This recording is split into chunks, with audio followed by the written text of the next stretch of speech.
De ça à ça, voici tout ce que vous devez savoir sur l'incendie du mall de Daisy. Daisy, de son vrai nom, Marie Désirée, est une chanteuse ivoirienne qui a décidé de se lancer dans l'entrepreneuriat, d'où la création de son mall, Daisy Mall. Dans son magasin, elle vend les ustensiles de cuisine, les vêtements et autres qu'elle achète depuis l'extérieur. Et c'est un business qui prospérait bien, à tel enseigne que le 8 septembre 2023, en seulement 5 minutes, tout le stock de vêtements, de bosses, de dessous et de sacs était déjà en rupture. Ce qu'elle-même a partagé sur sa page Facebook. Et vu cette réussite, elle décide alors d'aider celles-là qui veulent expédier les produits depuis l'extérieur pour pouvoir les vendre au pays par le moyen du groupage. C'est-à-dire, elle réunit toutes celles-là qui veulent faire les commandes depuis l'extérieur et les mettre dans un groupe en vue de leur faciliter le prix des marchandises. Et cela tombe bien d'ailleurs car c'est dans la période des fêtes et les femmes vont profiter pour vendre à la fin de l'année. Mais comment les femmes ont pu avoir confiance en elle pour lui confier leur argent? Il y a une femme qui a donné son témoignage et a dit qu'elle a eu confiance parce qu'elle voit les produits de Daisy, comment elle présente son magasin avec les produits et tout, comment elle expédie les produits, elle montre les conteneurs. Alors elle s'est dit que c'est une personne de confiance, on peut lui confier son argent.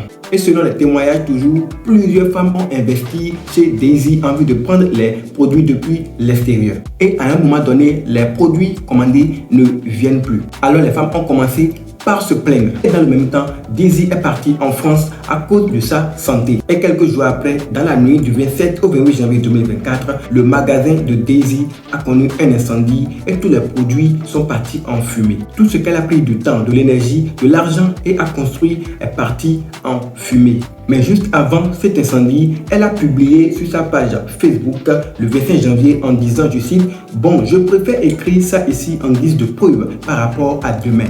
Je suis harcelée et je me demande si le simple fait d'avoir mis en place cette activité devrait faire de moi une cible à abattre. Je suis épuisée et surtout convalescente. Donc c'est comme ça, on crée un problème et on apporte la solution. Me pousser à abandonner pour vous vendre. Cette fois-ci, l'adversaire a été mal choisi. » Fin de citation.